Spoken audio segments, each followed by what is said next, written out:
I'd like to talk about shooting board technique, how you use your body to control the cuts when you're trying to shave these fine dimensions off the end of a piece of wood. There are actually some significant forces at play, and I think it would be beneficial to take a look at them, because I've done many shows and observed hundreds, if not thousands, of people shooting, and there are a few points in their technique that I think would be good to. From them, I've learned how to improve going about shooting, and there are two things here. I'm using the Lie-Nielsen miter plane in this case. It could be a bench plane. It's a situation where you wouldn't use a captured fence or this parallel guide strip, but your hand has to do the job of controlling the plane, otherwise it's going to push away. So we have two hands in shooting. We have your right arm, right hand, left arm, left hand. What's the right hand doing? Right hand has to make sure that it's pressing the plane tight against the bearing strip throughout the cut. If you let up on that pressure, it can wander away from it. So you need to have your hands pressing low. In this case it's easy because there's this open cavity.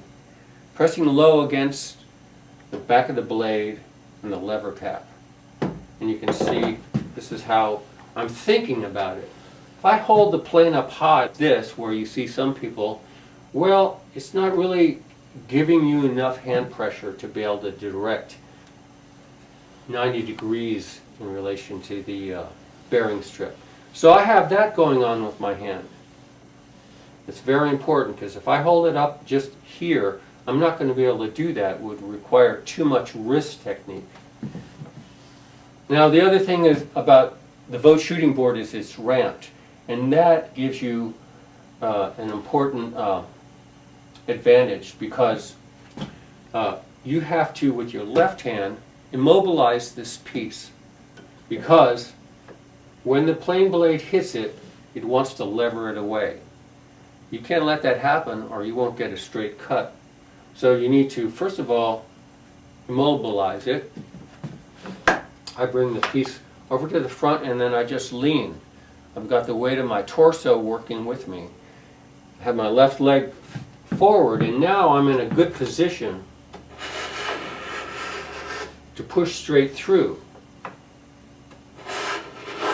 I have the weight of my torso going forward. I can push with my legs. I got my hips. I got my gluteus maximus. All this stuff is working as a unit, and it's a very powerful stroke. You won't see me going like this, hardly ever shooting, because I'll lose a lot of control in the technique. What's going on here is I have my hands kind of like a pincer working against each other. One thing that I notice that people don't do is they don't maintain the feeding pressure. So you've trapped that workpiece, but you also have to be pushing it against the front of the plane all the way through the cut. You could start it, and if you release it, then the plane is simply going to push it back, and you're not going to get a straight cut.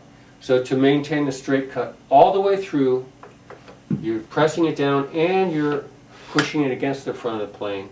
And as you're pressing with the plane towards that workpiece and forward, the two arms are working in tandem. There's tension this way.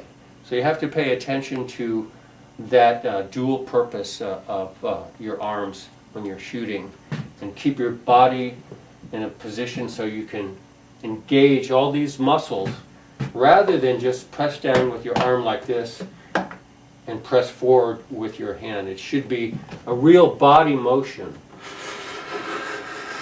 And you'll get good controlled technique this way. You're asking a lot of the plane to maintain a nice straight cut, and you have to be involved in that process.